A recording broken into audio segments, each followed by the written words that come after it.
السلام علیکم، کیسے ہیں آپ سب؟ Welcome back to my channel. ٹائی فش کی آخری قسطیں، آئیے ناول کی جانب جاتے ہیں۔ میں بوکھلا گیا۔ جسے میں رحمت کا فرشتہ سمجھ رہا تھا وہ کمبخت بھی دنیا دار نکلا۔ یہ ڈاکٹر ہوتے ہی ایسے ہیں، پیسے کے پجاری۔ وارڈ بوائے حکم کی تعمیل میں میری طرف بڑھا ہی تھا کہ میں نے جلدی سے اسے ہاتھ کے اشارے سے روک دیا۔ اس سے پہلے کہ میں کچھ کہتا شاہ رخ بول پڑا، اسے اٹھانے کی ضرورت نہیں، اس مقصد کے لیے پولیس آتی ہی ہوگی۔ السلام علیکم۔ دروازے سے داروغہ جہنم کی آواز ابھری اور مجھے چکر آ گیا۔ میں نے کن اکھیوں سے دیکھا؟ وہی ظالم تھانے دار 6-7 سپاہیوں کے ساتھ اندر داخل ہو رہا تھا۔ اچانک اس کی نظر شاہ رخ پر پڑی اور اس کا منہ بن گیا۔ اس نے ایک جھٹکے سے شاہ رخ کی گردن پکڑ لی۔ کیوں اوئے مردود، کھل گیا نا تیرا راز؟ میں تو پہلے دن ہی پہچان گیا تھا کہ تیرے جیسا خبیث فروڈیا کسی بڑے چکر میں ہے۔ فہمی غصے میں آ گئی۔ چھوڑیں اسے، یہ میرا شوہر ہے۔ تھانے دار نے حیرت سے آنکھیں مٹکائیں۔ سبحان اللہ، یعنی میڈم آپ ابھی بھی اس لدھڑ کے حق میں بول رہی ہیں؟ ادھر یہ گفتگو ہو رہی تھی، ادھر میں بیڈ پر سکڑتا جا رہا تھا۔ مجھے پتا تھا بس اب کیمرہ کسی بھی وقت اپنا رخ میری طرف کر سکتا ہے۔ تھانے دار پوری طرح شاہ رخ پر گرم ہو رہا تھا اور اسی لمحے فہمی نے اسے آگاہ کیا کہ مرکزی کردار ادھر بیڈ پر ہے۔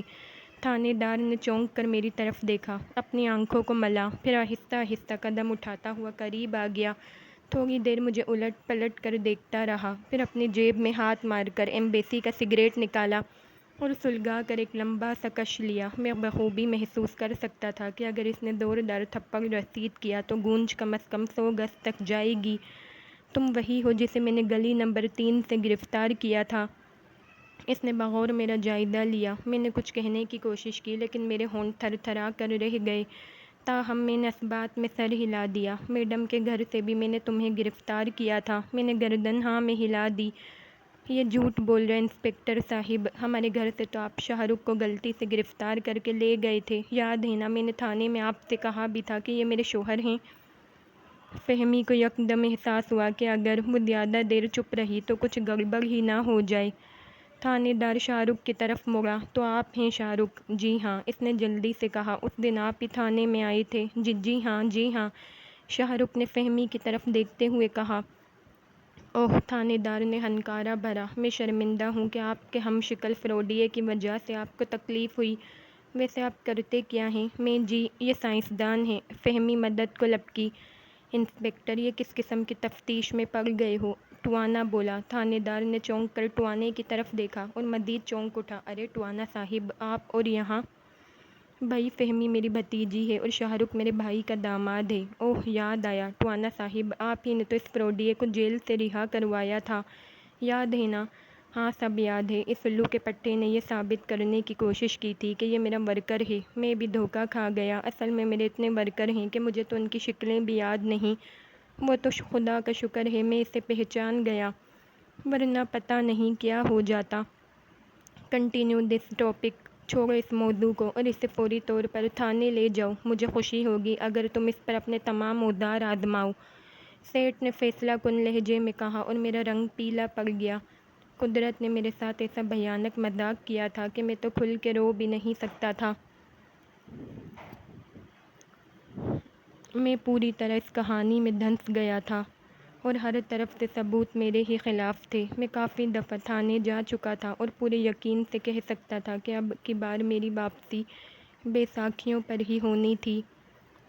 چلو طوطے، تھانے دار پچکارا۔ میں باتھ روم جانا چاہتا ہوں۔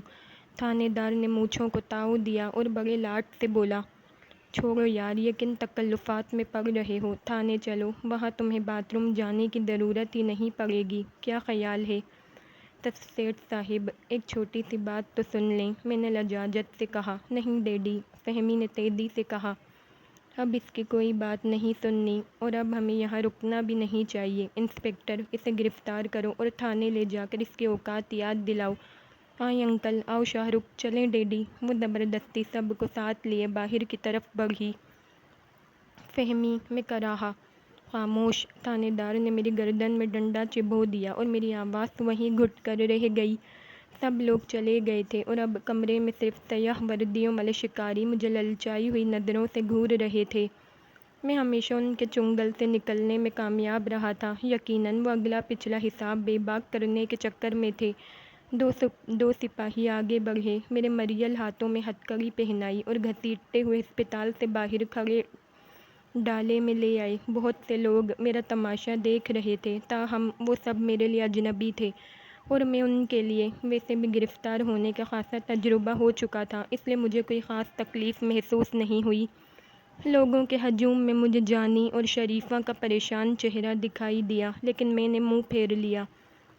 میں چوتھی دفعہ تھانے پہنچ چکا تھا۔ تھانے دار نے مجھے حوالات میں بند کرنے کا حکم دیا اور خود اپنے کمرے کی طرف بڑھ گیا۔ حوالات میں 4 حوالاتی اور بھی تھے۔ میں نے بڑے اشتیاق سے دیکھا۔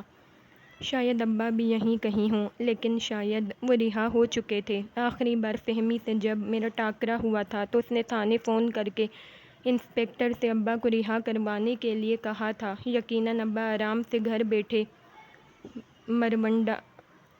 مرونڈا کھا رہے ہوں گے۔ گھر کی یاد نے مجھے پھر بے چین کر دیا۔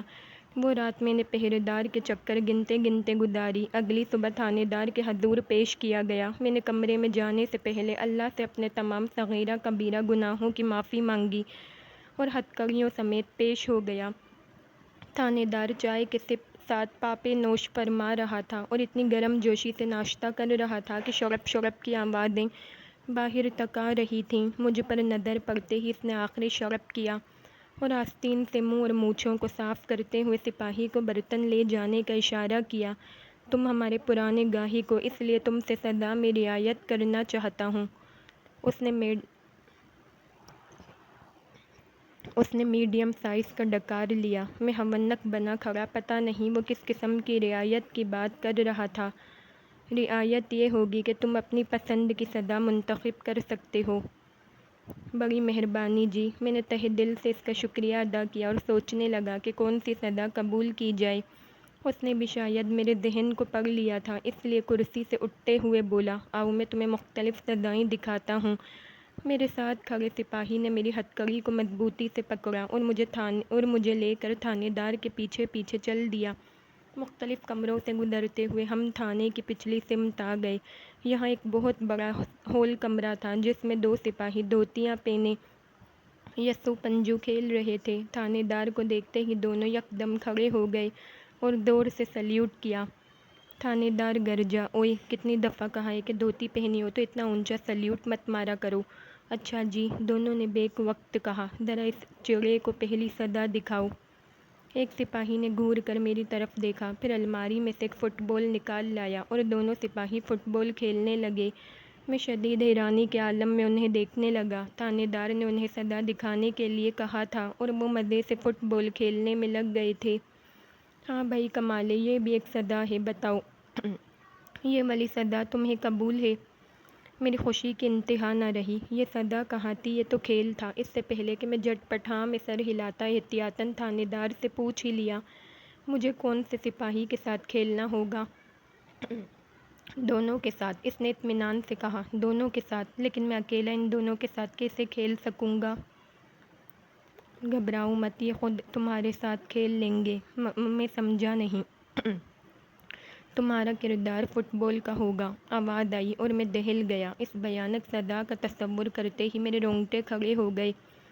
یہ دھوتی والے موٹے موٹے 2 سپاہی مجھے فٹ بال کی طرح پیٹیں گے؟ نہیں نہیں نہیں، میں چلا اٹھا۔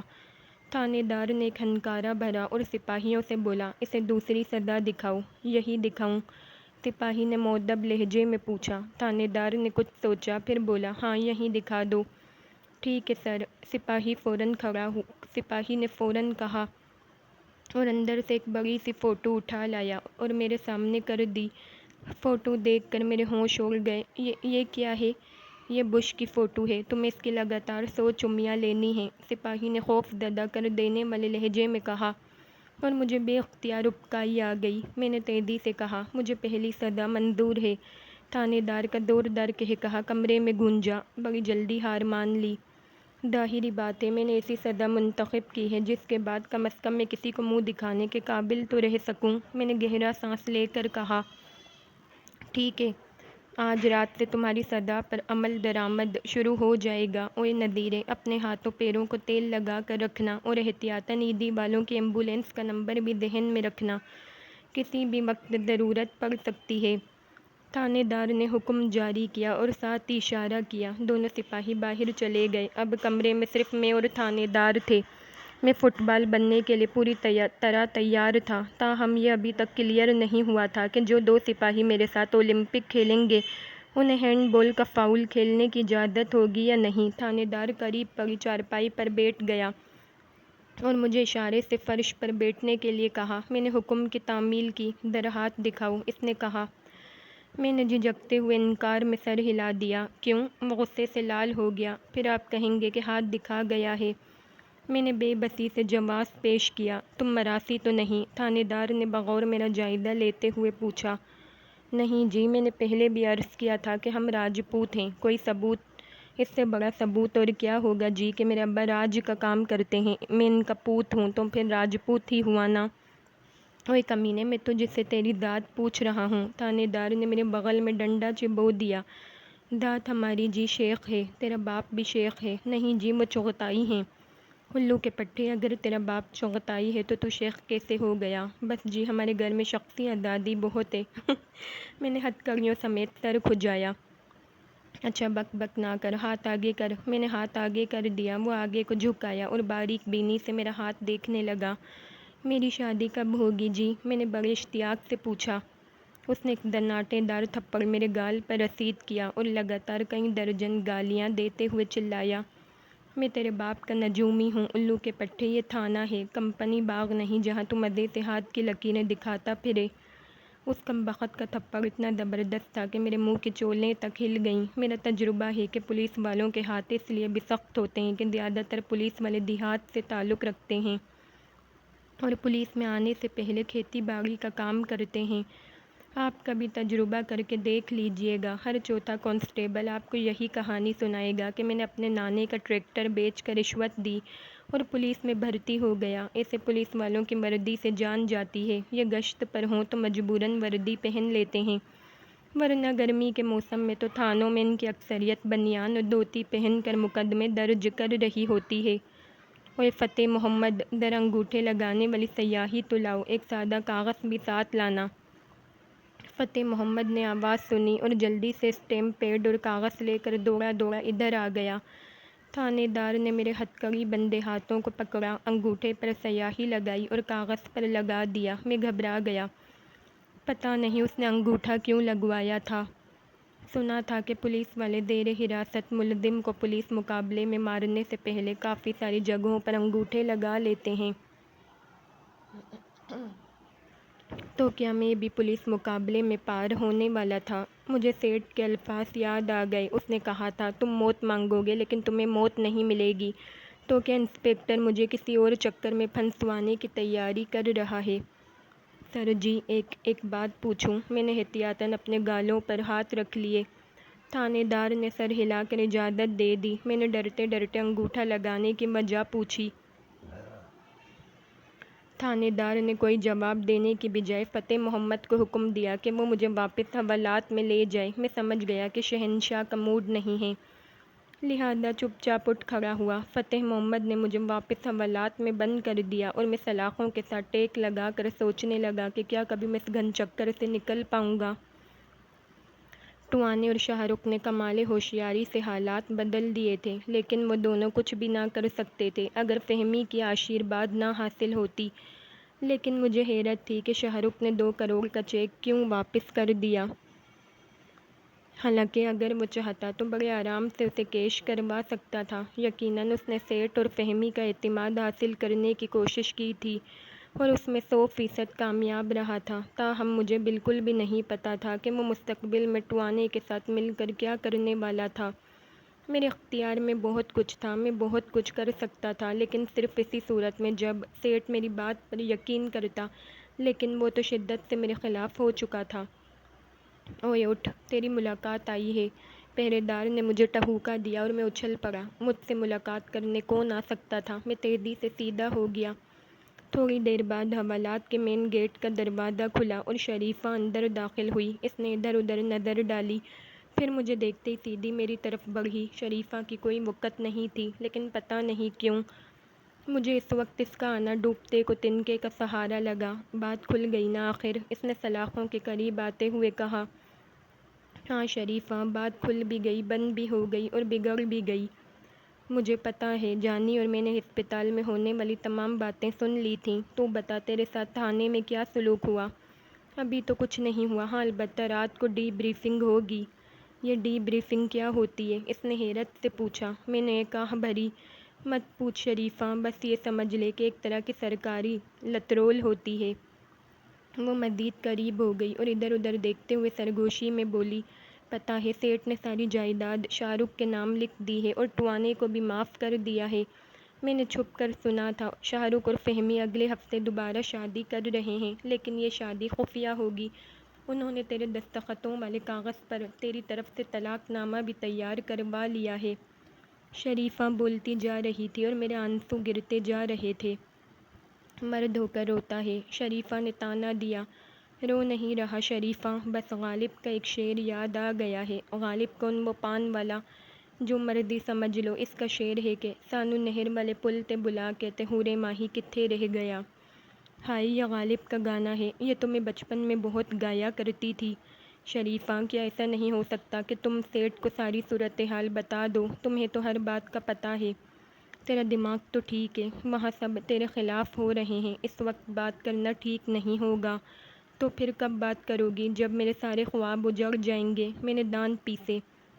بے فکر ہے، میں نے اور جانی نے ایک پلان سوچا ہے، اور خدا کے لیے میں نے درمیان میں ہی بات کاٹ دی۔ اپنا پلان نہ آزمانا، پہلے ہی تمہارے پلان کی وجہ سے میں یہاں جنگلے کے پیچھے پڑا ہوں۔ کوئی زیادہ ٹر کی تو اندر آ کر گلا دبا دوں گی۔ شریفہ غرائی۔ میں نے کچھ کہنے کی بجائے مٹھیاں بھینچ لیں۔ شریفہ کو ناراض کرنا مناسب نہیں تھا، وہ بیچاری تو اتنی خطرناک صورتحال میں بھی میرا پتہ لینے آئی تھی، لیکن میں ان کا پلان سنے بغیر حامی کیسے بھر لیتا؟ اگرچہ وہ دونوں دل کے اچھے تھے، لیکن مجھے پتہ تھا ان سے ذرا سی بھی غلطی ہو گئی تو میرے ساتھ وہ بھی پس جائیں گے۔ شریفہ، تجھے رب کا واسطہ مجھے کچھ تو بتا کہ تو نے کیا پلان سوچا ہے؟ شریفہ چند لمحے مجھے گھورتی رہی، پھر محتاط انداز میں بولی، کان ادھر لا۔ میں جلدی سے دائیں طرف گھوم گیا اور اسی وقت پہرے دار گرجا، اوئے بی بی چلو واپس، ملاقات کا ٹائم ختم ہو گیا ہے۔ جلدی بولو جلدی، میں نے سرگوشی کی۔ شریفہ اطمینان سے پیچھے ہٹ گئی۔ نہیں، ٹائم ختم ہو گیا ہے۔ اچھا اب میں چلتی ہوں، اپنا خیال رکھنا، خدا حافظ۔ میں غصے میں چلایا، اپنا خیال رکھوں؟ یعنی تیرا خیال ہے میں یہاں پکنک منانے آیا ہوا ہوں؟ 2 منٹ کی بات تھی، خواہ مخواہ اپنی بک بک میں سارا وقت برباد کر دیا۔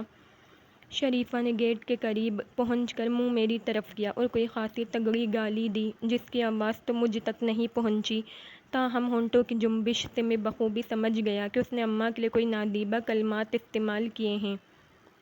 رات بھر میں فٹ بال میچ کا انتظار کرتا رہا، لیکن پتہ نہیں کیا بات تھی، کوئی بھی مجھے اسٹیڈیم تک لے جانے کے لیے نہیں آیا۔ ساری رات کروٹیں بدلتے ہوئے گزری، اس سے اگلی رات بھی یہی ہوا۔ 3 دن گزر گئے، لیکن کسی نے میری طرف منہ کرنا بھی گوارا نہ کیا۔ ایسا لگتا تھا جیسے وہ مجھے حوالات میں ڈال کر بھول گئے ہیں۔ چوتھے روز میرا بلاوا آ گیا اور تب پتہ چلا کہ تھانے دار ایک خصوصی ریڈ پر گیا ہوا تھا، جس کی وجہ سے وہ 3 دن تھانے نہیں آ سکا۔ میں تھانے دار کے کمرے میں پہنچا تو اس کے پاس ایک اور ادھیڑ عمر مخبوط الحواس ٹائپ بندہ بیٹھا تھا۔ تھانے دار نے سپاہی کو جانے کا کہا اور مجھے بینچ پر بیٹھنے کا اشارہ کیا۔ ادھیڑ عمر نے گردن گھما کر میری طرف دیکھا، پھر اٹھا اور اطمینان سے قریب آ کر میرے ہاتھوں کا جائزہ لینے لگا۔ یا اللہ خیر! میں گھبرا گیا۔ کل تھانے دار میرے ہاتھ دیکھ رہا تھا، اور اب یہ ادھیڑ عمر! آخر بات کیا ہے؟ یہ میرے ہاتھوں میں سے میرا کون سا جرم تلاش کر رہے ہیں؟ تمہاری ہاتھ کی لکیریں بہت مدھم ہیں، ادھیڑ عمر نے منمناتی ہوئی آواز میں کہا۔ ظاہری بات ہے جی، مدھم تو ہو ہی جاتی ہیں، میں نے شرمندگی سے کہا۔ یہ انگوٹھا تمہارا ہے؟ اس نے ایک کاغذ میرے سامنے لہرایا، اور کاغذ پر نظر پڑتے ہی میرا دل اچھل کر حلق میں آ گیا۔ یہ وہی کاغذ تھا جس پر فہمی نے میری طرف سے طلاق نامہ لکھوا رکھا تھا۔ میں اپنا بے بس انگوٹھا ہزاروں میں پہچان سکتا تھا۔ ہاں ہاں، یہ میرا ہی انگوٹھا ہے، اور یہ، اس نے دوسرا کاغذ سامنے کیا، یہ وہ اس انگوٹھے والا کاغذ تھا جو گزشتہ دنوں تھانے دار نے مجھ سے لگوایا تھا۔ میں نے جلدی سے اس بات میں سر ہلایا۔ یہ بھی میرا ہی انگوٹھا ہے۔ ادھیر عمر نے جیب سے مہذب عدسہ نکالا، غور سے دونوں کاغذوں کا معائنہ کیا، پھر میرے انگوٹھے پر نظریں گاڑیں اور طویل سانس لیتے ہوئے اعلان کیا، یہ انگوٹھے اسی کے ہیں، ادھیر عمر کا۔ یہ جملہ سنتے ہی تھانے دار پر ایک بے چینی سی چھا گئی۔ وہ کرسی سے اٹھا اور دائیں بائیں ٹہلنے لگا۔ تم جا سکتے ہو، تھانے دار کی آواز آئی۔ شکریہ سر۔ میں یہ سنتے ہی دروازے کی طرف لپکا۔ اوئے تم نہیں، تھانے دار چلایا اور میں وہیں بت بن گیا۔ یہ جو تیری پھرتیاں ہیں نا، یہ تجھے کتے کی موت مروا دیں گی۔ الو کے پٹھے، میں نے جیلانی کو جانے کے لیے کہا ہے۔ تھانے دار نے میری گردن دبوچ لی۔ جیلانی عرف ادھیر عمر موقع کی نزاکت کو سمجھتے ہوئے فوراً کھڑا ہوا، شکریہ کہا اور دم دبا کر باہر نکل گیا۔ بیٹھو یہاں۔ تھانے دار نے مجھے دوبارہ بینچ پر پٹخ دیا۔ اب جو کچھ پوچھوں سوچ سمجھ کر جواب دینا۔ ٹھیک ہے جی، یہ بتاؤ تمہارے پاس نکاح نامہ ہے؟ میں خاموش ہو گیا۔ تھانے دار غصے سے میرے جواب کا انتظار کرنے لگا۔ 5 منٹ تک جب میں خاموش رہا تو اس نے زور سے میز پر مکہ مارا اور چلایا، اوئے بھونکتا کیوں نہیں؟ سر جی، آپ ہی نے تو کہا تھا کہ جو کچھ پوچھوں اس کا سوچ سمجھ کر جواب دینا۔ یہ تم سوچ سمجھ رہے تھے؟ تھانے دار نے دانت پیسے۔ جی ہاں۔ میں شرما گیا۔ میں تیرا سر توڑ دوں گا۔ سر سے پاؤں تک مراسی ہے تو۔ بول، میں نے جو پوچھا ہے وہ ہے تیرے پاس؟ جی ہاں، نکاح نامہ میرے پاس ہی ہے۔ تھانے دار حیران ہو گیا۔ لیکن تلاشی میں تو تیرے پاس سے صرف 12.25 روپے برآمد ہوئے تھے۔ میں نے آہ بھری۔ نکاح نامہ میں نے خفیہ جگہ پر رکھا ہوا ہے جی۔ پسلیوں میں کوئی سیف لگوایا ہے؟ وہ گرجا۔ نہیں جی، ایک اور بڑی خفیہ جگہ ہے۔ لیکن آپ بتائیں تو صحیح، آپ نے نکاح نامہ کیا کرنا ہے؟ اب کی بار تھانے دار نے کچھ لمحے توقف کیا، پھر قریب پڑے جگ سے پانی کا ایک گلاس ایک ہی سانس میں چڑھایا اور کرسی پر بیٹھتے ہوئے بولا، کمالے، مجھے شک ہے کہیں نہ کہیں کچھ نہ کچھ گڑبڑ ضرور ہے۔ آپ صحیح کہہ رہے ہیں۔ دیکھیں نا، فلسطین میں بھی گڑبڑ ہے، عراق میں بھی گڑبڑ ہے، افغانستان میں بھی گڑبڑ ہے، اور یقین کریں رات سے میرے پیٹ میں بھی گڑبڑ ہے۔ دیکھو، تھانے دار نے نرمی سے کہا، میں مزاج کا گرم ضرور ہوں، لیکن مجھے اپنی وردی اور فرائض کا بھی احساس ہے۔ مجھے یہ بتاؤ، اگر پہلے والے کاغذ پر انگوٹھا تمہارا ہے تو وہ شاہ رخ کیوں کہہ رہا تھا کہ اس دن تھانے میں وہ موجود تھا؟ اگر وہ تھانے میں تھا تو اس کاغذ پر اصولی طور پر اس کا انگوٹھا ہونا چاہیے۔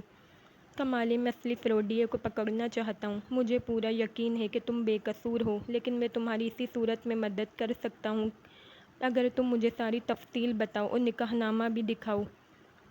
تھانے دار کی باتوں نے میرے اندر ایک نیا جوش اور ولولہ پیدا کر دیا۔ میں سوچ بھی نہیں سکتا تھا کہ قدرت مدد کی ایسی صورت بھی نکال دے گی، لیکن تھانے دار کا گزشتہ رویہ دیکھتے ہوئے میں کچھ کہتے ہوئے جھجک سی محسوس کر رہا تھا۔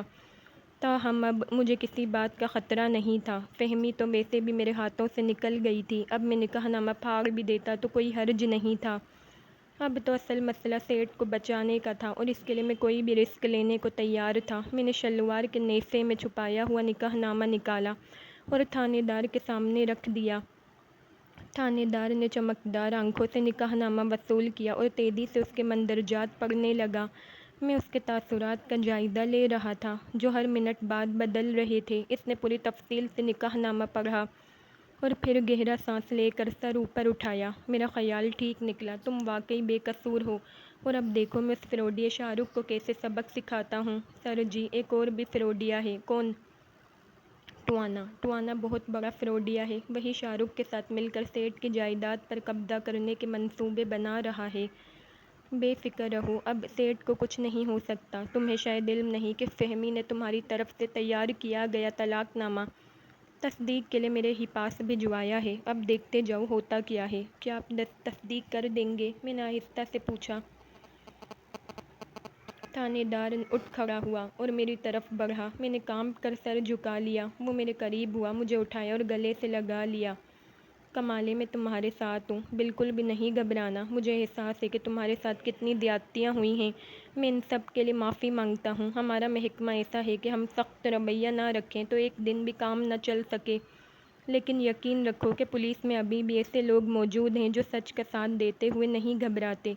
تم فہمی کے 100% اصلی خاوند ہو، میں یہ بات ثابت کر کے رہوں گا۔ جاؤ، تم آزاد ہو، اطمینان سے اپنے گھر جاؤ۔ فتح محمد، اس کی ہتھکڑی کھول دو۔ خوشی سے میری ٹانگیں کانپنے لگیں۔ تھانے دار کی آواز مجھے دور سے آتی ہوئی محسوس ہو رہی تھی۔ میں نے پھولی ہوئی سانس کے ساتھ ہنسنے کی کوشش کی، لیکن میرا پورا چہرہ آنسوؤں سے بھر گیا۔ تھانے دار نے پانی کا گلاس بھرا اور میرے ہونٹوں سے لگا دیا۔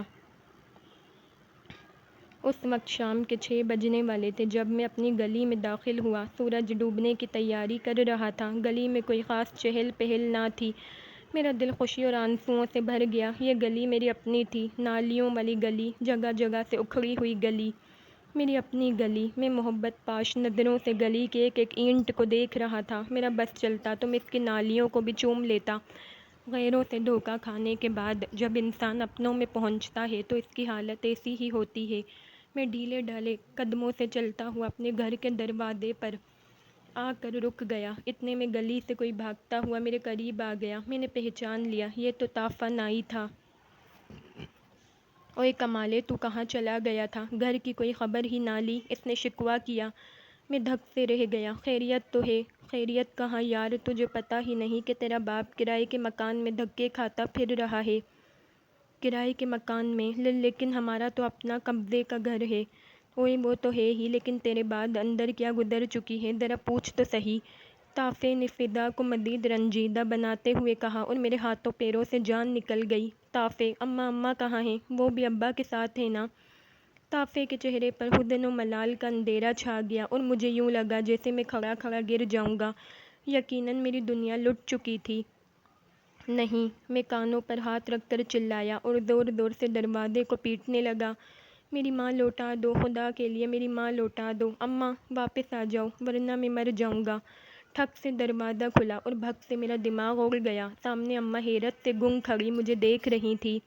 میرا رواں رواں خوشی سے جھوم اٹھا۔ اماں کو شاید اپنی آنکھوں پر یقین نہیں آ رہا تھا، اسی لیے انہوں نے سکتے کے عالم میں میرے گال پر تھپڑ مارا۔ میں درد سے بلبلا اٹھا اور عین اسی لمحے اماں کا سکتہ ٹوٹ گیا۔ انہوں نے جھٹ سے پورا دروازہ کھولا اور میرے کمالے کہتے ہوئے مجھے پوری قوت سے اپنے سینے سے لگا لیا۔ میرا وجود ٹھنڈک سے بھر گیا اور مجھے یوں لگا جیسے میں پھر سے طاقتور ہو گیا ہوں۔ ایک لمحے میں مجھ پر چھایا ہوا کینسر کا خوف دور ہو گیا۔ اب مجھے موت کا کوئی ڈر نہیں تھا۔ مجھے ماں کی آغوش میسر آ گئی تھی۔ اماں مسلسل مجھے چومے چلی جا رہی تھیں۔ طافہ اس دوران کہیں ادھر ادھر گم ہو چکا تھا۔ کمالے، تو کہاں چلا گیا تھا میرے لال؟ اماں نے میری پیشانی پر بوسہ دیا۔ میں نے امٹتے ہوئے آنسوؤں کو روکا اور صرف اتنا کہا، اماں میں گم ہو گیا تھا، لیکن اب تو فکر نہ کر، میں آ گیا ہوں، اب میں کہیں نہیں جاؤں گا۔ یہ جملہ کہتے ہوئے میں بے اختیار ڈاکٹر کے ان جملوں کو یاد کیا جو اس نے میرے کینسر کے حوالے سے کہے تھے۔ مجھے سب پتہ ہے، تجھے اس لڑکی نے ہی پھنسوایا تھا۔ اماں نے آنسو پونچھتے ہوئے میرا ہاتھ پکڑا اور اندر کی طرف چل دیں۔ میں ادھر ادھر دیکھ رہا تھا، لیکن ابا کہیں نظر نہیں آ رہے تھے۔ صحن میں داخل ہوتے ہی مجھے آدھے حصے میں 4-5 پھٹی پرانی چادروں کی ایک لائن لٹکی نظر آئی۔ دوسری طرف کوئی دل لگایا تھا، دل لگی کے لیے گاتے ہوئے سسکیاں لے رہا تھا۔ میں نے غور سے سنا تو چونک اٹھا۔ یہ تو ابا کی آواز تھی۔ اماں، ابا کدھر ہیں؟ ادھر۔ اماں نے چادروں کی دوسری طرف اشارہ کیا۔ میں نے کچھ نہ سمجھتے ہوئے ایک چادر کے پھٹے ہوئے حصے سے جھانک کر دوسری طرف دیکھا۔ ابا ٹوٹی ہوئی چارپائی کا پاوا پکڑ کر آنکھیں بند کیے گانا گا رہے تھے اور بار بار چارپائی کے ادوائن پر پیار بھرا ہاتھ پھیرتے جاتے۔ اس سے پہلے کہ اماں کچھ سمجھتیں، میں نے چادر ہٹائی اور تیزی سے ابا کے پاس پہنچ گیا۔ ابا، میں نے ان کا کندھا ہلایا، لیکن وہ بدستور آنکھیں بند کیے رہے۔ تاہم ان کا گانا بدل گیا۔ اب وہ گا رہے تھے، کیوں دور دور رہندے ہو حضور میرے کولوں۔ ابا یہ دیکھ، میں ہوں کمالہ۔ میں نے مزید زور سے ان کا کندھا ہلایا۔ وہ آنکھیں بند کیے چلائی، ہاں ہاں، ہے میرا رنگ کالا، تمہیں اس سے کیا؟ پھر گنگنائی، کیسے کیسے لوگ ہمارے جی کو جلانے آ جاتے ہیں۔ میں نے بے بسی سے کچھ سوچا، پھر اچانک ایک ترکیب سوجھی اور ابا کی جیب میں ہاتھ ڈال دیا۔ ایسا کرنے کی دیر تھی کہ ابا کا گانا یکدم اسٹاپ ہو گیا اور انہوں نے ایک جھٹکے سے آنکھیں کھول دیں۔ سامنے میں تھا۔ ابا نے ایک نظر مجھ پر ڈالی، پھر لاپرواہی سے دوبارہ آنکھیں بند کر لیں، پھر ٹھیک 3 سیکنڈ بعد زور سے اچھلے اور دوبارہ آنکھیں کھول دیں۔ ان کی آنکھیں پھٹی کی پھٹی رہ گئیں۔ تو کمالہ ہی ہے نا؟ ہاں ابا، میں کمالہ ہوں، تیرا کمالہ، اصلی کمالہ۔ ابا گھبرا کر ادھر ادھر دیکھنے لگے۔ ابے کہیں پھر پولیس کو ساتھ تو نہیں لے آیا؟ نہیں ابا، اب پولیس کا کوئی ڈر نہیں، انہوں نے پوری عزت سے مجھے رہا کر دیا ہے۔ ابا بوکھلا گئے۔ کیا کہا؟ ابے یہ عزت والا لفظ ذرا آہستہ بول، کسی نے سن لیا تو ہنس ہنس کے فوت ہو جائے گا۔ ابا نے مجھے گلے سے لگا لیا۔ میں اپنے والدین میں آ گیا تھا اور خدا کی قسم مجھے اس ٹوٹے پھوٹے گھر میں اس عالیشان بنگلے سے کہیں زیادہ سکون محسوس ہو رہا تھا۔ اچانک مجھے یاد آیا کہ طافے نے کہا تھا کہ ابا کرائے پر رہ رہا ہے۔ میں نے جلدی سے پوچھا، ابا تو کرائے پر رہ رہا ہے؟ ابا یکدم اداس ہو گئے اور ہاں میں گردن ہلا دی۔ لیکن کہاں، کس جگہ؟ یہاں اس جگہ۔ ابا نے چارپائی کی طرف اشارہ کیا۔ تیرے جانے کے بعد تیری ماں نے مجھے گھر سے نکال دیا تھا۔ بڑی مشکل سے یہ طے پایا کہ میں صحن کے ایک طرف رہوں گا اور ماہانہ 219 روپے کرایہ دیا کروں گا۔ یہ جو چادریں تم لٹکی ہوئی دیکھ رہے ہو یہ میرے حصے کی باؤنڈری ہے، دوسری طرف جانے کی مجھے اجازت نہیں۔ شروع میں تو مجھے باتھ روم استعمال کرنے کی بھی اجازت نہیں تھی۔ تیری اماں نے فی پھیرا 7 روپے کا بورڈ لگا دیا تھا، وہ تو اللہ بھلا کرے گورنمنٹ کا، جس نے 2 گلیاں دور ایک ٹوٹا پھوٹا گراؤنڈ بنوا دیا، ورنہ میرے جیسے کہاں در در کی ٹھوکریں کھاتے پھرتے۔ یہ تو بہت زیادتی ہے۔ میں نے افسوس کا اظہار کیا۔ نہیں مارتی نہیں، صرف منہ بنائے رکھتی ہے۔ ابا نے میری تصحیح کی اور میں نے سر ہلا دیا۔ ابا کی اونچا سننے کی بیماری جوں کی توں برقرار تھی۔ اماں مسلسل چادروں کے دوسری طرف موجود تھیں اور سوراخ میں سے مجھے غصے سے جھانک رہی تھیں۔ چل ادھر آ، اماں اتنے دنوں بعد خوشی کا موقع ملا ہے، چل آج ابا سے صلح کر لے۔ میں نے سفارش کی، یہ اس قابل نہیں ہے، تجھے پتہ ہے تیرے بعد اس نے کیا کیا حرکتیں شروع کر دی تھیں۔ اماں نے چادر ہٹائی۔ بڑے بڑے پراپرٹی ڈیلروں کے پاس جا کر بڑی بڑی کوٹھیاں خریدنے کے سودے کرنے لگا تھا اور روز نئی نئی کوٹھیاں دیکھنے جاتا تھا۔ کوٹھیوں کے سودے؟ ابا یہ میں کیا سن رہا ہوں؟ میں حیران رہ گیا۔ ابا نے بھی پوری بات پوری طرح سن لی تھی، اس لیے منہ بنا کر بولے، یار ایک تو تیری ماں کی سمجھ نہیں آتی، نہ کوٹھیوں میں جانے دیتی ہے نہ کوٹھوں پر۔ اصل میں جب تو نے اس امیر لڑکی سے شادی کی خوشخبری سنائی تو میں سمجھ گیا کہ اب ہمارے امیر بننے کا وقت آ گیا ہے۔ میں نے سوچا احتیاطاً 1-2 کوٹھیاں دیکھ رکھوں، بعد میں ہو سکتا ہے پراپرٹی ڈیلر وفات پا جائیں۔ کمالے، سچ بتانا کیا بنا اس لڑکی کا؟ اماں نے قدم آگے بڑھائے اور علاقہ غیر میں آتی ہوئی بولیں، میں اس دل خراش داستان کا کوئی لفظ زبان پر نہیں لانا چاہتا تھا، لیکن بتائے بغیر چارہ بھی نہیں تھا، لہٰذا اماں ابا کو سب کچھ صاف صاف بتا دیا۔ اماں بے چینی سے سارا قصہ سن رہی تھیں۔ بار بار ان کے چہرے پر غضبناک علامات نمودار ہوتیں، تاہم انہوں نے مجھے درمیان میں ڈسٹرب نہیں کیا اور سر ہلاتے ہوئے پورا واقعہ سنتی رہیں۔ ابا بھی ہمہ گوش تھے، تاہم ان کے تاثرات بتا رہے تھے کہ بعض الفاظ ان کے کانوں تک نہیں پہنچ پا رہے۔ میں نے پوری تفصیل سے انہیں کہانی سنا دی، لیکن جان بوجھ کر اپنے کینسر والی بات گول کر گیا۔ میں اس موقع پر کوئی ایسی بات نہیں کرنا چاہتا تھا جس سے اداسی کا ماحول پیدا ہو جائے۔ میرے جتنے بھی دن باقی تھے انہیں میں ہنسی خوشی گزارنا چاہتا تھا۔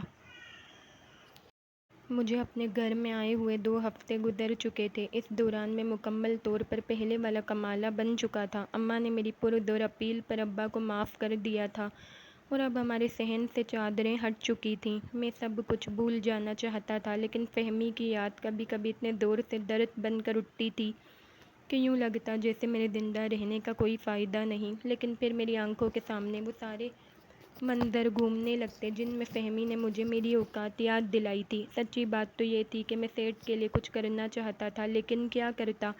میرے پاس کرنے کے لیے کچھ بھی تو نہیں تھا۔ انہی دنوں اچانک میرے ذہن میں ایک خیال آیا کہ اور میں ممی ڈیڈی کو کچھ بتائے بغیر شریفہ کے گھر پہنچ گیا۔ اس وقت شام کے 6 بجے تھے اور کچی بستی کے بیشتر لوگ نہر کنارے تربوزوں سے دل بہلا رہے تھے۔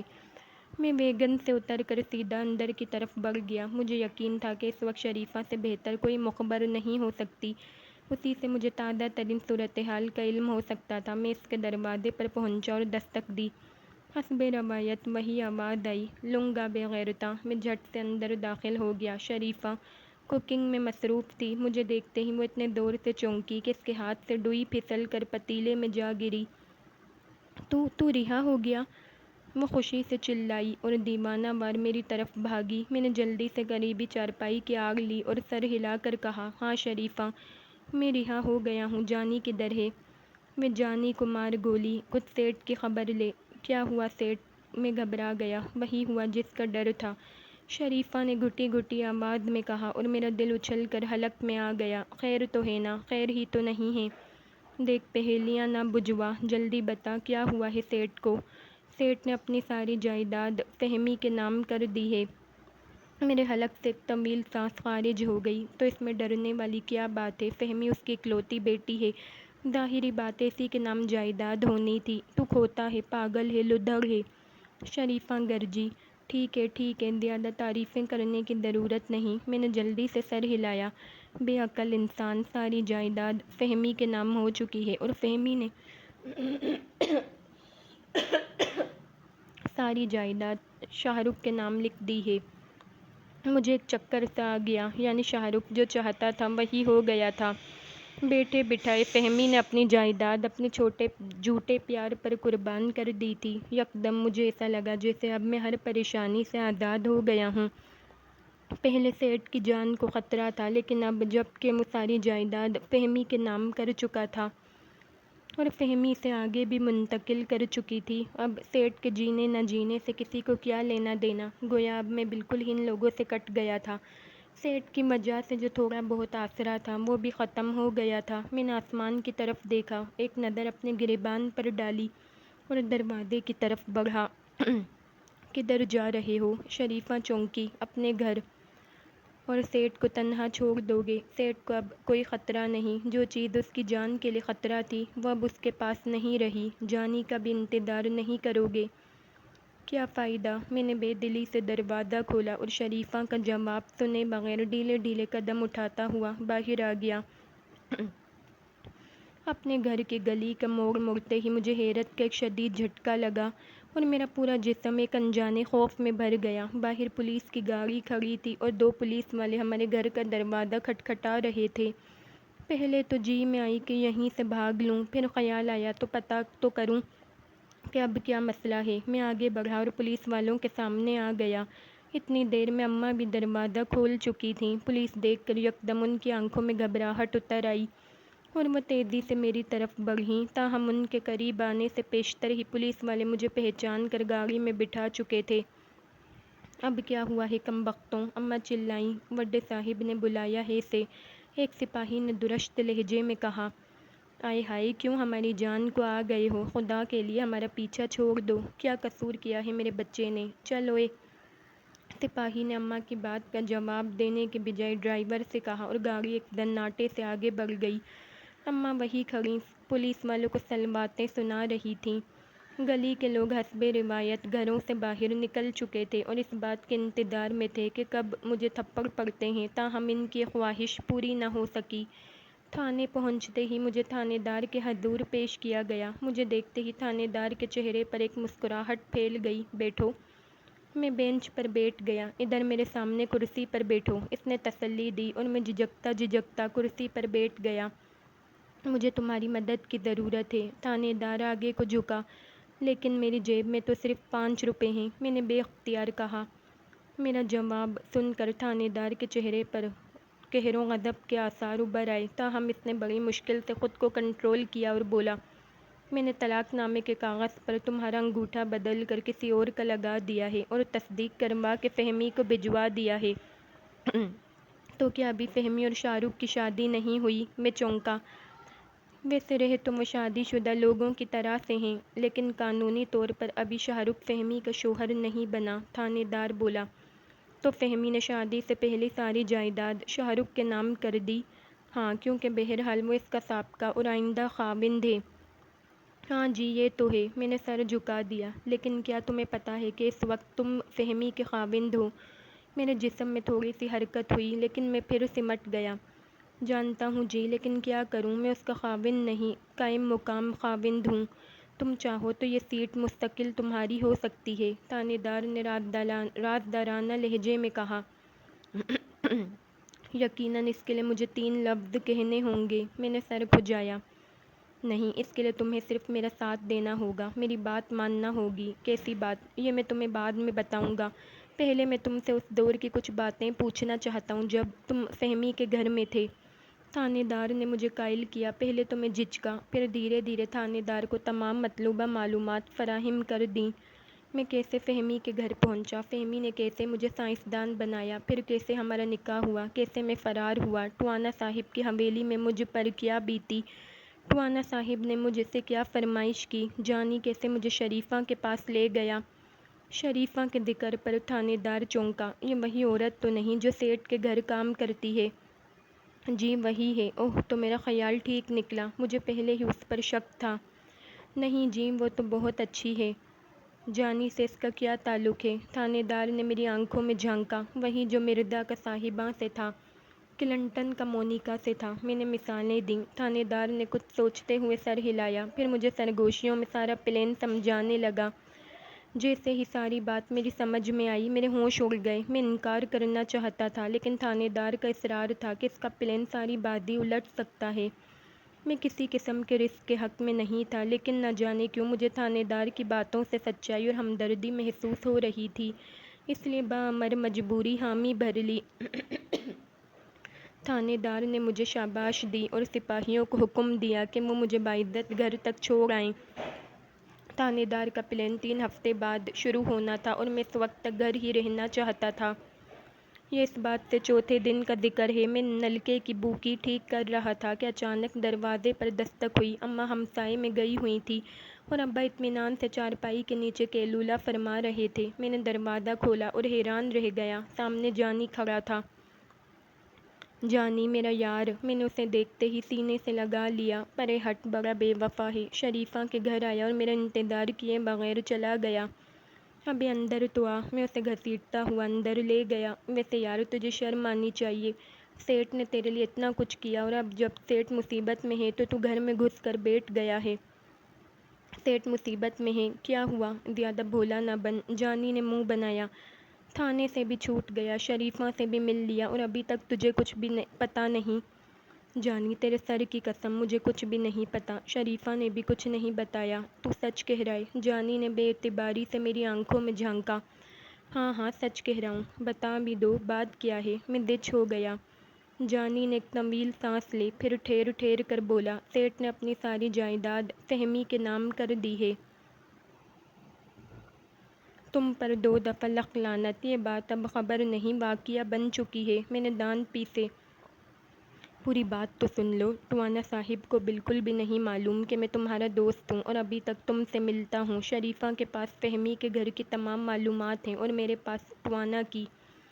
اور تمہاری اطلاع کے لیے عرض ہے کہ شاہ رخ نے ہانگ کانگ میں دوسری شادی کر لی تھی اور اس کا ایک بیٹا بھی ہے۔ فہمی سے شادی کرنے کا اس کا مقصد صرف اور صرف جائیداد ہتھیانا ہے۔ شاہ رخ نے ساری بات ٹوانے کو بتا دی تھی۔ ٹوانے نے اسے پلان سمجھایا جس کے نتیجے میں تمہیں اسپتال میں سیٹھ کے سامنے نقلی شاہ رخ ثابت کر دیا گیا۔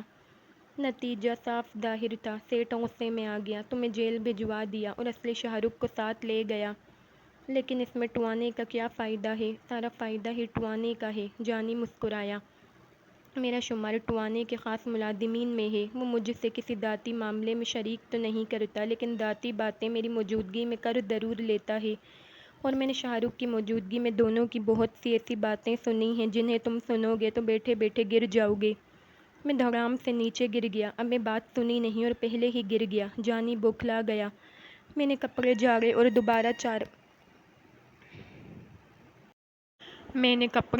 اور دوبارہ چارپائی پر بیٹھتے ہوئے اطمینان سے کہا، میں ہر کام ایڈوانس کرنے کا عادی ہوں۔ ایڈوانس کے معنی اس بار تم بہت لیٹ ہو گئے ہو۔ کیا مطلب؟ مطلب یہ کہ شاہ رخ نے فہمی کی جائیداد اپنے نام کروا لی ہے اور اب فہمی کو بتائے بغیر ہانگ کانگ اپنے بیوی بچے کے پاس جانے کی تیاریوں میں ہے۔ شادی ہو گئی ان کی؟ نہیں، اس نے شادی 2 ہفتے تک مؤخر کر دی ہے۔ تیرے دیے ہوئے طلاق نامے میں کوئی غلطی ہے جس کی وجہ سے دیر ہو رہی ہے اور اسی بات کا فائدہ اٹھا کر شاہ رخ فرار ہونا چاہ رہا ہے کیونکہ وہ فہمی سے شادی نہیں کرنا چاہتا۔ اور ٹوانا ہا ہا ہا، ٹوانا بڑا استاد ہے، اس نے شاہ رخ کو قید کر لیا ہے۔ وہ کس لیے؟ میں چونکا۔ اس لیے کہ وہ شاہ رخ سے جائیداد کے سارے کاغذ اپنے نام کروائے گا۔ میں دھک سے رہ گیا۔ ہم غریبوں کا دل ہی ایسا ہی ہوتا ہے، جو ظلم کرتے ہیں ان کے لیے بھی پریشان ہو جاتا ہے۔ ٹوانا نے بڑا کامیاب پلان بنایا تھا اور اگر یہ پلان کامیاب ہو جاتا تو اس کا ایک ہی مطلب تھا کہ ٹوانا نے بھائی کی ساری جائیداد کے اوپر سانپ بن کر بیٹھ جانا تھا۔ میرا دل بھر آیا۔ میں نے جانی سے کہا، یار جانی، تو کس چیز پر آیا ہے؟ 11 نمبر پر، جانی نے اطمینان سے کہا۔ 11 نمبر؟ لیکن اس طرف تو 11 نمبر نہیں آتی۔ میں حیران ہوا۔ ابے 11 نمبر کا مطلب ہوتا ہے 2 ٹانگوں پر، یعنی پیدل۔ یار تیری مہربانی، چل اٹھ، سیٹ کی طرف چلتے ہیں۔ جانی ایسے اچھلا جیسے اسے کسی بچھو نے کاٹ لیا ہو۔ سیٹ کی طرف؟ ابے تیرا دماغ تو ٹھیک ہے، کیوں اپنا کیما کروائے گا؟ جانی، سیٹ اور فہمی کے ساتھ بہت بڑا فراڈ ہو رہا ہے۔ میرا فرض بنتا ہے کہ میں انہیں حقیقت سے آگاہ کروں۔ وہ تو ٹھیک ہے، لیکن تیری بات کا یقین کون کرے گا؟ میں اللہ میاں کی قسم کھا کر انہیں یقین دلاؤں گا۔ میں نے دلیل دی اور جانی ہنس پڑا۔ ابے غریب کی قسم پر کون اعتبار کرتا ہے؟ تو پھر تیرے خیال میں مجھے کیسے یقین دلانا چاہیے؟ جانی جواب دینے کی بجائے سگریٹ کے لمبے لمبے کش لینے لگ گیا۔ ہم دونوں بالکل خاموش ہو گئے تھے۔ اتنی ساری معلومات ہونے کے باوجود ہم سیٹ اور فہمی کے لیے کچھ بھی کرنے سے قاصر تھے۔ مصیبت یہ تھی کہ سیٹ اور فہمی کے دل میں میرے لیے کوئی جگہ نہیں رہی تھی، ورنہ شاید میں انہیں کسی نہ کسی طرح قائل کر ہی لیتا۔ رہی بات شاہ رخ کی، تو میں اسے کسی کھاتے میں نہیں سمجھتا تھا۔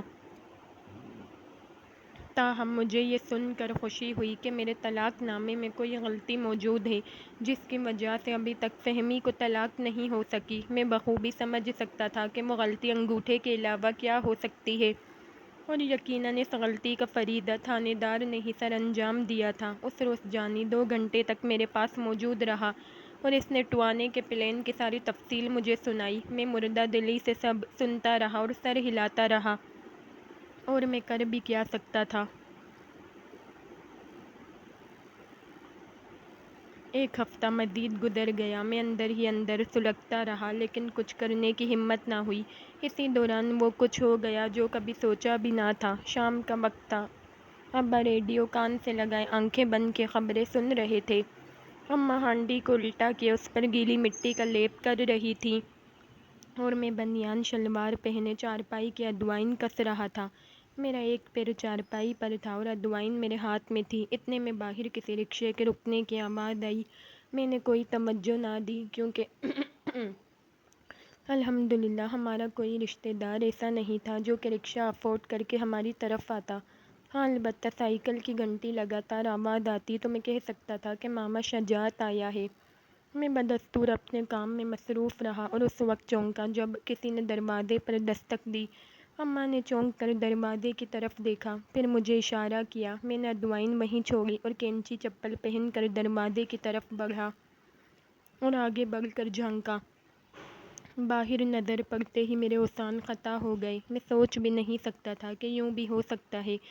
ایک لمحے کے لیے تو آنکھوں پر یقین نہ آیا۔ اسی لمحے اماں نے اندر سے آواز دی، بے کون ہے؟ میں بت بنا کھڑا تھا۔ اماں کو کیا بتاتا کہ باہر میری بیوی اور سسر آیا ہے۔ فہمی اور سیٹ رکشے سے نیچے کھڑے میری طرف دیکھ رہے تھے۔ فہمی کی آنکھوں میں بدستور شدید نفرت تھی۔ آپ، میں بس اتنا ہی کہہ سکا۔ اندر چلو، سیٹ نے سخت لہجے میں کہا، اور میں بے اختیار آگے سے ہٹ گیا۔ سیٹ فہمی کو لیے اندر داخل ہو گیا۔ میں سخت الجھن میں تھا۔ اگر یہ کوئی نئی مصیبت تھی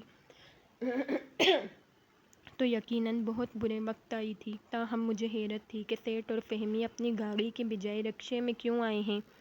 اماں نے اپنا لیپا وہیں روکا اور آنکھیں پھاڑے صحن میں آ گئیں۔ عین اسی لمحے BBC کی خبریں ختم ہو گئیں اور ابا نے آنکھیں کھولیں۔ گھر میں 2 اجنبی اور خوش پوش لوگوں کو دیکھ کر انہوں نے دانتوں تلے انگلیاں دبا لیں۔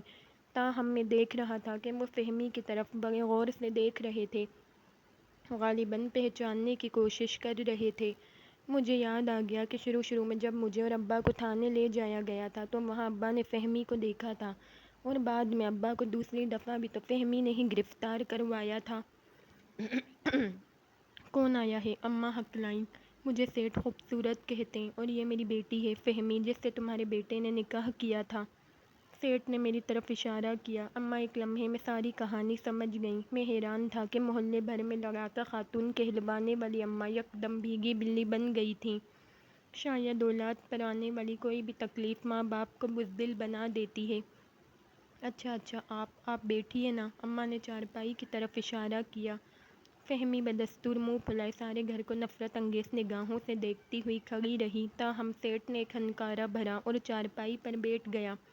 اور اسی لمحے مجھے اپنی غلطی کا احساس ہوا۔ میں چارپائی کے ادوائن کس رہا تھا اور ادوائن ابھی کھلی ہوئی تھی۔ اس سے پہلے کہ میں کچھ کرتا، سیٹھ سیدھا چارپائی کے اندر گرا اور اس کا سر زمین پر اور ٹانگیں آسمان کی طرف ہو گئیں۔ ارے ارے سیٹھ صاحب! میں جلدی سے لپکا۔ فہمی شدید غصے کے عالم میں تھی۔ سیٹھ کو مصیبت میں دیکھ کر ابا نے جلدی سے ریڈیو واپس شوپر میں ڈالا اور بھاگ کر آ گئے۔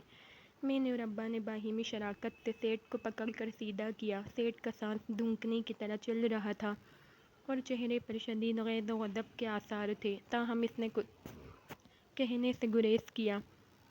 معافی چاہتا ہوں سیٹھ صاحب، اصل میں ابھی ادوائن کس ہی رہا تھا کہ آپ آ گئے۔ تو یہ ہے تمہارا گھر؟ سیٹھ نے بات سنی انسنی کی۔ اور یہ کون ہے؟ سیٹھ نے ابا کی طرف اشارہ کیا اور مجھے یاد آ گیا کہ ابا کے حوالے سے بھی میں خاصے جھوٹ بول چکا ہوں۔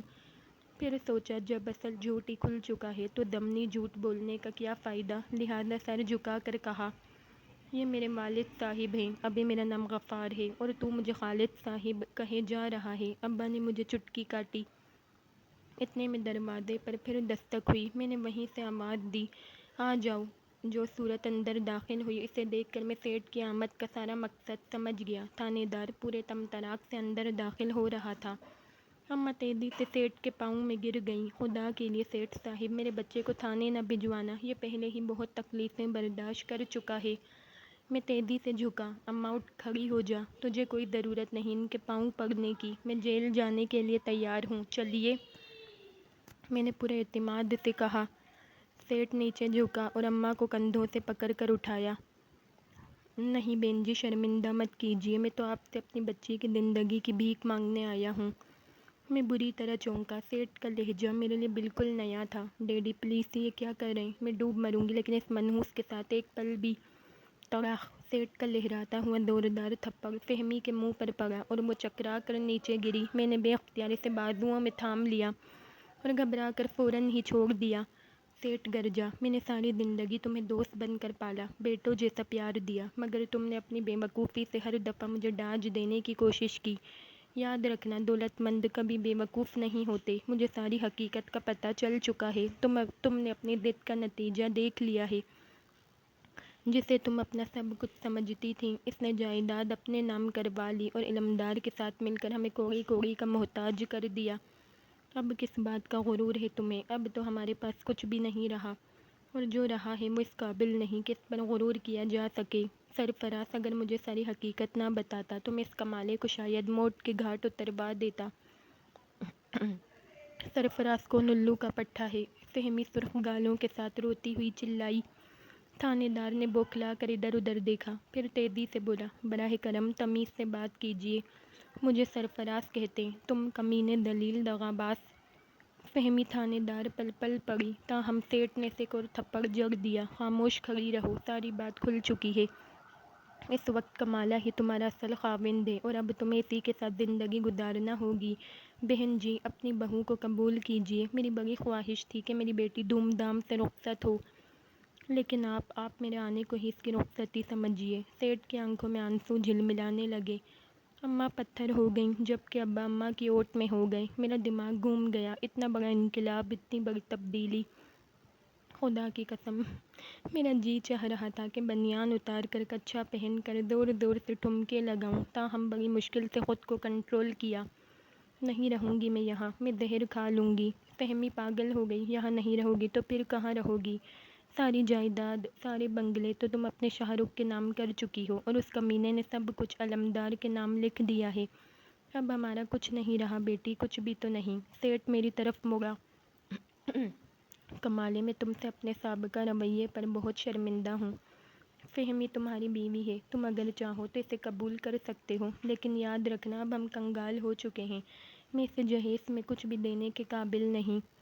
نہیں انکل، میں تڑپ اٹھا۔ میں نے دولت کو بہت قریب سے دیکھ لیا ہے اور اس غربت نے مجھے احساس دلا دیا ہے کہ زیادہ دولت رشتے بھلا دیتی ہے۔ مجھے اس بات کی خوشی ہے کہ آپ کو حقیقت کا پتہ چل گیا۔ فہمی ٹھیک کہتی ہے، میں اس قابل نہیں ہوں کہ فہمی جیسی باشعور اور اعلیٰ خاندان کی لڑکی کا خاوند کہلا سکوں۔ ہم غریبوں کی حیثیت ہمیشہ مڈل مین کی سی ہوتی ہے۔ ہم دو دولت مند دلوں کے مابین شادی کا پل تو بن سکتے ہیں، ان کا حصہ نہیں۔ ویسے بھی آپ اچھی طرح جانتے ہیں کہ میری زندگی کے کچھ ہی دن باقی رہ گئے ہیں۔ میں اپنی خوشی کے لیے کسی کی خوشیاں نہیں چھین سکتا۔ فہمی کو لے جائیے۔ توراق سیٹھ کا ایک دناٹے دار تھپڑ میرے گال پر پڑا اور میرا جبڑا تک ہل گیا۔ یہ کیوں نہیں کہتے کہ اب فہمی کنگال ہو چکی ہے، اس لیے تمہیں اس کی ضرورت نہیں رہی۔ راتوں رات دولت مند بننے کا جو نسخہ تمہارے ہاتھ آیا تھا، اسے کوئی اور لے اڑا۔ رہی بات تمہاری زندگی کی، تو تم جیسے ہوس پرست لوگ اتنی جلدی نہیں مرا کرتے۔ تمہاری رپورٹس غلط تھیں، کسی اور کی رپورٹ غلطی سے تمہارے لفافے میں آ گئی تھیں۔ میں مکمل تحقیق کر چکا ہوں۔ میں محبوط رہ گیا۔ قسمت آج کی تاریخ میں مجھ پر اتنے بڑے احسانات کرے گی، یہ تو میرے وہم و گمان میں بھی نہ تھا۔ سیٹھ کی باتوں نے مجھے ہلا کے رکھ دیا تھا۔ میں نے بنیان سے اپنے دانتوں سے آنے والا خون صاف کیا اور کہا، سیٹھ صاحب، میں نہ کبھی آپ کی دولت کا طلبگار تھا اور نہ اب ہوں۔ مجھے فہمی کا ساتھ منظور ہے، لیکن اگر فہمی ہی نہ چاہے تو؟ سیٹھ کے چہرے پر بے پایاں خوشی رقص کرنے لگی۔ فہمی کی جرأت نہیں کہ وہ انکار کرے، اور اگر یہ انکار کرے تو تمہیں پورا حق ہے کہ مار مار کر اس کی طبیعت درست کر دو۔ اماں تیزی سے آگے بڑھیں اور مٹی سے لتھڑے ہاتھوں سے ہی فہمی کو سینے لگا لیا۔ اس نامراد کی کیا جرأت کہ یہ میری بہو پر ہاتھ اٹھائے۔ گندے نالے میں نہ بند کروا دوں گی۔ فہمی بدلِ نخواستہ اماں کے سینے سے لگی ہوئی برے برے منہ بنا رہی تھی اور میں ہمنک بنا کھڑا تھا۔ لیکن سیٹھ صاحب، کچھ کہنے کی ضرورت نہیں۔ تم محنت کرو اور اپنے پاؤں پر خود کھڑے ہونے کی کوشش کرو۔ چاہو تو میں تمہیں کسی فلم میں کام بھی دلوا سکتا ہوں۔ بابرہ شریف کے ساتھ ہیرو کاسٹ کروں گا۔ بابرہ شریف کو جانتے ہو؟ کیوں نہیں جی، وہ ابو ظہبی والی نا؟ سیٹھ جلدی سے کھنکار کر بولا، نہیں نہیں، میں پاکستان والی بابرہ شریف کی بات کر رہا ہوں۔ پھر وہ اماں کی طرف مڑا، اچھا بہن جی، میں چلتا ہوں۔ اب فہمی آپ کی بہو ہے، اس نے ساری زندگی ماں کا پیار نہیں دیکھا، اسے دکھائیے کہ ماں کیسی ہوتی ہے۔ خدا حافظ ڈیڈی۔ فہمی پیچھے لپکی، لیکن سیٹھ نے اتنے زور سے گھور کر دیکھا کہ وہ مزید ایک قدم بھی آگے نہ بڑھا سکی۔ سیٹھ تیزی سے باہر نکل گیا۔ میں تیزی سے تھانے دار کے پاس آیا اور کچھ کہنے کے لیے منہ کھولا، تاہم میرے بولنے سے پہلے ہی تھانے دار نے مسکرا کر سرگوشی کی۔ علمدار کو سیٹھ کے قتل کی کوشش اور فراڈ کے الزام میں گرفتار کیا جا چکا ہے، جبکہ شاہ رخ پہلی فلائٹ سے ہانگ کانگ فرار ہو گیا ہے۔ اور ایک اہم خبر یہ ہے کہ سیٹھ نے صرف تمہارا امتحان لیا ہے، ورنہ اس کی دولت ویسی کی ویسی محفوظ ہے۔ اس نے جائیداد کے تمام کاغذات پر غلط دستخط کیے تھے۔ اماں نے فہمی کے لیے خاص طور سے نیا سرخ جوڑا بنوایا، مہندی لگائی، بلائیں لی، صدقہ اتارا۔ البتہ ابا مسلسل ناراض تھے۔ ان کا کہنا تھا کہ لڑکی کے پاس جب کوئی دولت ہی نہیں رہی تو خواہ مخواہ میں نے کیوں اسے قبول کر لیا۔ تاہم اماں کا رویہ ایسا تھا کہ میں نے زندگی میں پہلے کبھی نہیں دیکھا تھا۔ وہ فہمی پر باری باری جا رہی تھیں۔ یہ وہی اماں تھیں جنہوں نے ہمیشہ میرے لیے دولت مند لڑکی کے خواب دیکھے تھے، لیکن شاید وہ بھی اندر سے پیار کو ترسی ہوئی تھیں، اس لیے فہمی کو ماں کا پورا پورا پیار دے رہی تھیں۔ فہمی کو ہمارے گھر آئے ہوئے ایک ہفتہ ہو چکا تھا۔ سیٹھ نے اس دوران ایک دفعہ بھی فہمی کی خیریت دریافت نہیں کی۔ فہمی کی بدتمیزیاں انتہا کو پہنچی ہوئی تھیں۔ وہ لگ بھگ 6 دفعہ کھانے کے برتن توڑ چکی تھی، بار بار چلاتی اور مجھے دیکھتے ہی خونخوار بلی کی طرح مارنے کو دوڑتی۔ تاہم اماں کا رویہ بالکل ہی مختلف تھا۔ ہر بار جیسے ہی فہمی چلاتی یا کوئی برتن توڑتی، وہ جلدی سے ٹھنڈے پانی کا گلاس لے کر اس کے پاس آ جاتی۔ میرا دل چاہتا کہ فہمی کو ایسا تھپڑ لگاؤں کہ ساری زندگی یاد کرے، لیکن شاید اماں میرا موڈ بھانپ لیتی تھیں، اسی لیے پہلے دن سے انہوں نے میرا بستر فہمی کے کمرے کی بجائے صحن میں لگوا دیا۔ ابا یہ صورتحال دیکھ دیکھ کر برے برے منہ بناتے رہتے، تاہم فہمی سے الجھنے کی ان میں ہمت نہ تھی۔ ایک دن فہمی نے غصے میں آ کر چائے کا کپ اتنے زور سے زمین پر مارا کہ اس کی کرچیاں اماں کے پاؤں پر لگیں اور خون نکلنے لگا۔ میں بے قابو ہو گیا اور فہمی کے بال پکڑ لیے۔ تم بہت بدتمیز ہو، میں چلایا۔ شٹ اپ گندے کیڑے، تمہاری ہمت کیسے ہوئی میرے بال پکڑنے کی؟ فہمی چلائی۔ اماں تیزی سے آگے بڑھیں، چھوڑ کمالے، چھوڑ اسے، ورنہ مجھ سے برا کوئی نہیں ہوگا۔ اماں یہ ایسے نہیں باز آئے گی۔ میں کہتی ہوں چھوڑ اسے۔ اماں نے ایک جھٹکے سے میرا بازو کھینچ لیا۔ فہمی زور زور سے رونے لگی۔ تم لوگ لالچی ہو، سارے مرد کمینے ہوتے ہیں، خود غرض بے غیرت۔ وہ ہچکیاں لینے لگی۔ بے اختیار میرا دل بھر آیا۔ میں اسے سینے سے لگا کر دلاسا دینا چاہتا تھا، لیکن سامنے ابا میری ہر حرکت پر نظر رکھے ہوئے تھے، لہٰذا میں سر جھٹک کر گھر سے نکل گیا۔ رات کافی بیت چکی تھی اور میں بلا مقصد گلیوں میں گھومتا پھر رہا تھا۔ فہمی مجھے مل تو گئی تھی، لیکن کیسے ملنا کہتے ہیں۔ میں تو پہلے ہی سیٹھ کو کہہ چکا تھا کہ فہمی ہمارے ماحول میں نہیں رہ سکے گی، لیکن اس نے زبردستی فہمی کو ہمارے گھر رہنے پر مجبور کر دیا تھا۔ میرا دل خاصا کھٹا ہو چکا تھا۔ میں بیوی کی خاطر ماں کی بے عزتی برداشت نہیں کر سکتا تھا، اور اماں بھی تو عجیب سی ہو گئی تھی۔ پہلے بات بات پر لڑتی تھی، لیکن جب سے فہمی آئی تھی کچھ زیادہ ہی نرم ہو گئی تھی۔ میں نے فیصلہ کر لیا کہ آج فہمی سے حتمی بات کر کے رہوں گا۔ اگر وہ میرے ساتھ نہیں رہنا چاہتی تو میں کون ہوتا تھا اسے باندھ کے رکھنے والا۔ یہ سوچتے ہی میں گھر کی طرف مڑ گیا۔ دروازے پر پہنچا تو چونک اٹھا، تالا لگا ہوا تھا۔ میں گھبرا گیا، یقیناً کوئی نئی افتادان پڑی تھی۔ میں نے جلدی سے ہمسایوں کا دروازہ کھٹکھٹایا اور صورتحال معلوم کی۔ حقیقت کا سنتے ہی میرے ہاتھ پاؤں پھول گئے۔ ہمسائے نے بتایا کہ سب گھر والے ہسپتال گئے ہیں۔ میں دیوانہ وار ہسپتال کی طرف دوڑا۔ میں نے سوچ لیا تھا کہ اگر فہمی کی وجہ سے اماں کو کوئی نقصان پہنچا تو میں اسے صرف طلاق ہی نہیں دوں گا، بلکہ ٹکڑے ٹکڑے کر دوں گا۔ ہسپتال پہنچتے ہی میں نے ایمرجنسی وارڈ کا پوچھا اور ادھر لپکا۔ وہاں پہنچتے ہی مجھے حیرت کا ایک اور جھٹکا لگا۔ اماں ہسپتال کے ننگے فرش پر سجدے میں گری دعائیں مانگ رہی تھیں۔ میں سمجھ گیا کہ فہمی نے اماں کی بجائے ابا کو تکلیف پہنچائی ہے۔ میں تیزی سے اماں کی طرف لپکا۔ اماں اماں کیا ہوا، ابا کدھر ہیں؟ اماں نے آنسوؤں بھرا چہرہ اوپر اٹھایا اور روتے ہوئے بولیں، باپ کو چھوڑ میری بہو کی خبر لے۔ فہمی، کیا ہوا فہمی کو؟ میں چونکا۔ اس نے بلیڈ سے اپنی کلائی کاٹ لی ہے اور زندگی اور موت کی کشمکش میں پڑی ہے۔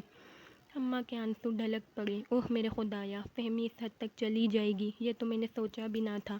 اتنے میں ایمرجنسی وارڈ کا دروازہ کھلا اور ایک نرس تیزی سے اماں کی طرف بڑھی۔ بی بی جلدی سے او پازیٹو خون کا بندوبست کرو، 1 گھنٹے کے اندر، ورنہ مریضہ کی جان بھی جا سکتی ہے۔ اماں گھبرا گئیں۔ کمالے کمالے کچھ کر، کہیں سے خون لے آ، بے شک میرا نکال لے، لیکن میری بہو کو بچا لے۔ میں نے آؤ دیکھا نہ تاؤ تیزی سے اٹھا اور باہر کی طرف بھاگا۔ ہسپتال کے کوریڈور میں بہت سے لوگ آ جا رہے تھے۔ میں باری باری سب سے خون کے لیے منتیں کرنے لگا، لیکن شاید قسمت آج پھر میرے خلاف جا رہی تھی۔ او پازیٹو کا گروپ کہیں سے نہیں مل رہا تھا۔ میں نے ہسپتال کے بلڈ بینک سے بھی معلوم کیا، لیکن وہاں بھی اس گروپ کا خون نہیں مل سکا۔ میں نے اپنا خون چیک کرایا تو وہ بی نیگیٹو نکلا۔ میں اپنا سارا خون دے کر بھی او پازیٹو خون لے لینا چاہتا تھا، لیکن ٹکرے مارنے کے باوجود بھی خون کا انتظام نہ ہو سکا۔ مجھے تو کچھ اور نہ سوجا۔ میں جلدی سے جانی کی طرف بھاگا۔ جانی شریفہ کے گھر میں ہی تھا۔ مجھے بدحواس دیکھ کر دونوں چونک گئے۔ جانی جانی، فہمی کی جان خطرے میں ہے، اسے او پازیٹو خون کی ضرورت ہے۔ میرا خون چلے گا؟ جانی نے تیزی سے پوچھا۔ تمہارا گروپ او پازیٹو ہے، یہ تو پتہ نہیں۔ چلو تم دونوں ساتھ آ جاؤ، چیک کروانے میں کیا حرج ہے، لیکن خدا کے لیے جلدی کرو، ڈاکٹروں نے 1 گھنٹے کا ٹائم دیا ہے۔ فہمی کو ہوا کیا ہے؟ شریفہ بولی، اس نے خودکشی کی کوشش کی ہے۔ میں نے بڑی مشکل سے آنسو ضبط کیے۔ کمالے یار، سیٹھ کو تو اطلاع کر دینی تھی۔ اوہ میں چونکا، اس کا تو مجھے خیال ہی نہیں آیا۔ تم ہسپتال پہنچو، میں سیٹھ کو فون کر کے آتا ہوں۔ شریفہ اور جانی تقریباً بھاگتے ہوئے نکل گئے۔ میں نے جلدی سے پی سی او کا رخ کیا۔ سیٹھ یہ خبر سنتے ہی سکتے میں آ گیا۔ میں نے فوری طور پر اسے ہسپتال پہنچنے کی تاکید کی اور خود بھی ادھر لپکا۔ جس وقت میں ہسپتال پہنچا وہاں شریفہ، جانی اور سیٹھ بھی پہنچ چکے تھے۔ جانی تیزی سے میری طرف لپکا۔ اوئے کمالے، میں نے چیک کروایا، شریفہ کا خون او پازیٹو ہے۔ میں اچھل پڑا۔ شریفہ، خدا کے لیے فہمی کو بچا لو۔ شریفہ سینہ تان کر آگے بڑھی۔ لے چل جہاں لے جانا ہے اور نکال لے جتنا خون نکالنا ہے۔ ابھی اس کی بات ادھوری ہی تھی کہ وارڈ کا دروازہ کھلا اور نرس باہر آئی۔ ہم سب اس کی طرف لپکے۔ خون کا بندوبست ہو گیا ہے، میں نے جلدی سے کہا۔ اب اس کی ضرورت نہیں رہی، نرس نے کہا۔ خون مل گیا تھا، اب مریضہ کی حالت خطرے سے باہر ہے۔ میں ہکا بکا رہ گیا۔ اماں فرط مسرت سے روتے ہوئے مجھ سے لپٹ گئیں۔ شریفہ اور جانی کے چہرے کھل اٹھے۔ سیٹھ نے کپ کپاتے ہوئے مجھے سینے سے لگا لیا۔ معلوم نہیں وہ کون تھا جس نے فہمی کو اپنا خون دے کر نئی زندگی دی تھی۔ 3 گھنٹے بعد جب ہمیں فہمی سے ملنے کی اجازت دی گئی تو ہم سب دیوانہ وار وارڈ میں داخل ہو گئے۔ فہمی ہوش میں تھی، تاہم اس کے چہرے سے نقاہت ظاہر ہو رہی تھی۔ سیٹھ کو دیکھتے ہی اس کی آنکھوں سے آنسو ابل پڑے، تاہم اس نے میری طرف دیکھنا بھی گوارا نہیں کیا۔ ڈیڈی، آپ نہ آتے تو میں مر چکی ہوتی۔ سیٹھ نے فہمی کا سر اپنی گود میں رکھا اور گہرا سانس لے کر بولا، بیٹی میں نے کچھ نہیں کیا، جو کیا ہے انہی لوگوں نے کیا ہے۔ میرے لیے خون کا بندوبست آپ نے نہیں کیا۔ فہمی چونکی، نہیں بیٹے، مجھے تو ابھی خبر ملی ہے، پتہ نہیں وہ کون فرشتہ ہے جس نے تمہیں ایک وقت میں 3 بوتلیں خون دیا ہے۔ اتنے میں نرس کمرے میں داخل ہوئی۔ پلیز جلدی سے او پازیٹیو گروپ کی ایک بوتل کا ارینج کیجیے۔ جس شخص نے آپ کی مریضہ کو خون دیا اس کی اپنی حالت خطرے میں ہے۔ شریفہ تیزی سے آگے بڑھی، میرا خون یہی ہے، آؤ میرے ساتھ۔ نرس اسے لے کے تیزی سے باہر نکل گئی۔ ہم سب جو پہلے فہمی کے لیے دعا کر رہے تھے اب اس ہمدرد کے لیے ہاتھ اٹھائے ہوئے تھے جس نے فہمی کی زندگی بچائی تھی۔ 2 گھنٹے بعد ہمیں ایک اور خوشخبری سننے کو ملی کہ ہمارے ہمدرد کی جان اب بھی خطرے سے باہر ہے۔ فہمی نے خواہش ظاہر کی کہ وہ اپنے محسن کو دیکھنا چاہتی ہے، تاہم ڈاکٹر نے اسے اٹھنے سے منع کر دیا۔ ڈاکٹر، میں اس عظیم انسان سے ملنا چاہتا ہوں جس نے میری بیٹی کو بچایا ہے۔ آئیے میرے ساتھ۔ ڈاکٹر ہمیں ساتھ لیے آگے بڑھ گیا۔ ہسپتال کے مختلف کمروں سے ہوتے ہوئے ہم بلڈ ڈپارٹمنٹ میں پہنچے اور جیسے ہی بیڈ پر پڑے ہوئے ہمارے ہمدرد پر نظر پڑی سب حیرت سے اچھل پڑے۔ ہمارا ہمدرد ہوش میں تھا۔ سیٹھ تیزی سے آگے بڑھا، آپ نے میری بیٹی کو خون دیا ہے۔ میں ساری زندگی آپ کا یہ احسان کبھی نہیں بھول سکتا۔ یو آر ویری چیپ، آپ بہت عظیم ہیں۔